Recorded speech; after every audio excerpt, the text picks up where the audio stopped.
Ketemu lagi di seri Quality Management. Kita lanjut buat Practical Guide ISO 9001 sama IATF 16949.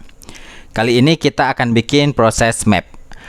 Jadi dokumen proses map ini adalah gambaran atau visualisasi atau juga bisa deskripsi dari proses yang ada di perusahaan kita atau di organisasi kita. Ini bisa buat menuhin klausul 4.4, terus juga bisa buat klausul 5.1.1.3 kalau di IATF tentang proses owner. Sebelum kita masuk ke proses map, kita ingetin lagi definisi dari proses. Definisi simpel dari proses adalah aktivitas mengubah input menjadi output. Buat lebih jelasnya bisa lihat video tentang proses approach. Nah, kalau mau bikin proses map, berarti yang pertama harus kita lakukan adalah identifikasi proses apa aja yang ada di perusahaan kita. Di list satu-satu. Misalnya ada proses sales, terus logistik, produksi, quality control, dan proses-proses lainnya. Baru setelah kita tahu ada proses apa aja, kita bikinlah proses mapnya. Nah, ini contoh yang udah kita bikin. Di sini ada beberapa proses, ada sales, design R&D, purchasing, production control, production, maintenance, quality control, inventory control, shipment, dan ada proses pendukung juga kayak quality management sama HRM atau human resource management. Di sini kita susun sesuai dengan urutan dari prosesnya. Bisa dilihat dari arah panahnya. Terus kita juga identifikasi mana yang on-site atau di lokasi utama pabrik kita dan mana yang remote location. Contohnya kalau di sini kita bikin buat desain atau R&D itu sebagai remote location. Kita tandain pakai warna yang beda. Nah, setelah kita bikin proses map, kita lengkapin sama turtle diagram buat lebih detailnya. Kita ambil contoh satu proses. Di sini contohnya proses quality control. Sekaligus kita cek apakah proses map sama turtle diagram ini bisa buat menuhin persyaratan ISO. Persyaratan pertama, kita harus menentukan proses yang dibutuhkan sama interaksinya seperti apa. Nah, ini yang kita gambarin di proses map. Di sini kita bisa dibilang udah nentuin urutan sama interaksinya di dalam proses map ini.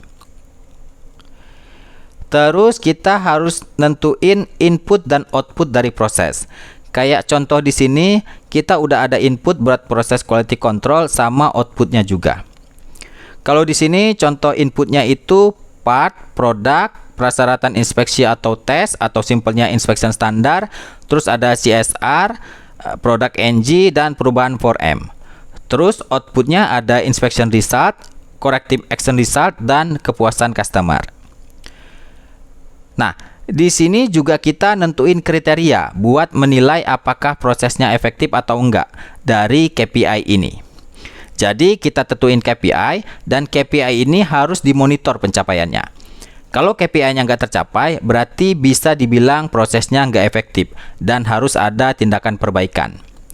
Ini juga sebagai evaluasi dari proses dan juga kalau perlu dilakukan perubahan di proses supaya prosesnya lebih efektif. Sekaligus juga ini sebagai bentuk continuous improvement. Selain nentuin kriteria, kita tentuin juga metode buat menjalankan proses sekaligus metode buat evaluasi KPI-nya. Jadi gimana caranya buat kita melakukan semua aktivitas ini? Kita bisa cantumkan di sini prosedur-prosedurnya atau juga WI atau yang lainnya. Kayak kalau di sini kita cantumin prosedur terkait inspeksi, manajemen NC, audit, manajemen perubahan 4M, dan juga cara monitor pencapaian KPI. Habis itu, kita tentuin sumber daya yang dibutuhkan buat proses ini. Bisa sumber daya berupa facility atau tools yang kita cantumin di sini, atau juga sumber daya manusianya yang kita cantumin di sini.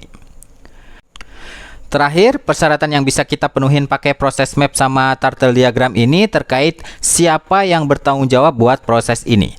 Ini sudah kita tentuin proses ownernya yang di sini.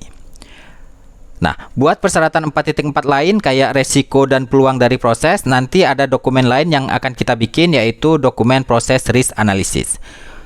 Oke, terakhir sebelum kita sudahi videonya, untuk semua metode atau prosedur atau dokumen lainnya yang dibutuhkan buat proses ini itu harus tersedia. Dan semua evidence dari proses kayak report, check sheet dan lain-lainnya juga harus disimpan. Ini nanti akan ada pembahasan lebih detailnya di video yang lain.